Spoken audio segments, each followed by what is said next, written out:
ನನಗೆ ತುಂಬಾ ಜನ ಇನ್ನೊಂದು ಪ್ರಶ್ನೆ ಏನ್ ಕೇಳ್ತಾರೆ ಗೊತ್ತಾ? ಸರ್, ನಾನು ನನ್ನ ಬೆಸ್ಟ್ ಫ್ರೆಂಡ್ನ ತುಂಬಾ ಅಂದ್ರೆ ತುಂಬಾ ಇಷ್ಟಪಡ್ತಾ ಇದ್ದೀನಿ.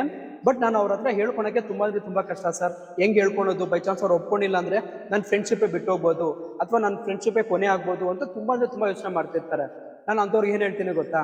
ಬೆಸ್ಟ್ ಫ್ರೆಂಡ್ ಅಂದ್ರೆ ನೀವು ಅನ್ಕೊಂಡಿರ್ತೀರಾ, ಓಕೆ ಬರೀ ಕೇರಿಂಗ್ ಇರುತ್ತೆ ಅದು ಇದು ಅಂತ.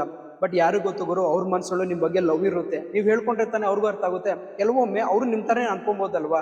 ಓಕೆ, ನಾನು ನನ್ನ ಬೆಸ್ಟ್ ಫ್ರೆಂಡ್ ನ ಪ್ರಪೋಸ್ ಮಾಡಿದ್ರೆ ಅವಳೇನ್ ಅನ್ಕೊಂತಾಳೋ ಅಥವಾ ಅವನೇನ್ ಅನ್ಕೊಂತಾನೋ, ಯಾವ ತರ ರಿಯಾಕ್ಷನ್ ಇರುತ್ತೆ ಅಂತ ಅವರು ಕೊರಗ್ತಾ ಇರ್ತಾರೆ. ಹಾಗಾಗಿ ನಾನು ಏನ್ ಹೇಳ್ತೀನಿ ಗೊತ್ತಾ? ಬೆಸ್ಟ್ ಫ್ರೆಂಡ್ಸ್ ನಾವ್ ಯಾರನ್ನೂ ಸುಮ್ಮನೆ ಮಾಡ್ಕೊಳಲ್ಲ ಗುರು.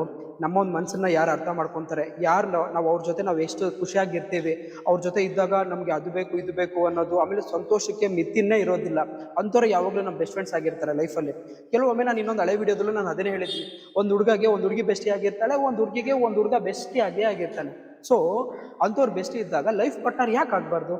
ನಿಮ್ಮ ಮನ್ಸಿಗೆ ಇಷ್ಟ ಆಗಿದೆಯಾ ಅವ್ರ ಜೊತೆ ನಾನು ಇದ್ರೆ ತುಂಬಾ ಖುಷಿಯಾಗಿರ್ತೀನಿ ಅಂತ, ಮತ್ತೇನಕ್ಕೆ ಯೋಚನೆ ಮಾಡ್ತಿದ್ದೀರಾ? ಜಸ್ಟ್ ಗೋ ಹ್ಯಾಡ್, ಪ್ರಪೋಸ್ ಮಾಡಿ. ಅವ್ರು ಒಪ್ಕೊಂಡ್ರೆ ಒಳ್ಳೇದಲ್ವಾ? ಲೈಫ್ ಲಾಂಗ್ ನಿಮ್ಮ ಜೊತೆ ಪಾರ್ಟ್ನರ್ ಆಗಿರ್ತಾರೆ. ಹಾಗಾಗಿ ಅವ್ರು ಸಿಕ್ಕಿಲ್ಲ ಅಂತ ನೀವು ಕೊರಗೋ ಬದಲು ಇರೋವಾಗಲೇ ಹೇಳ್ಕೊಳ್ಳಿ, ಏನೂ ಆಗೋದಿಲ್ಲ. ಫ್ರೆಂಡ್ಶಿಪ್ ಅಂತ ಎಲ್ಲೂ ಹೋಗೋದಿಲ್ಲ ಗುರು, ಕೊನೆವರೆಗೂ ಅದು ಇದ್ದೇ ಇರುತ್ತೆ. ಲವ್ ಒಂದ್ಸತಿ ಮಿಸ್ ಆಯ್ತು ಅಂದ್ರೆ ಮತ್ತೆ ಸಿಗೋದಿಲ್ಲ ಗುರು.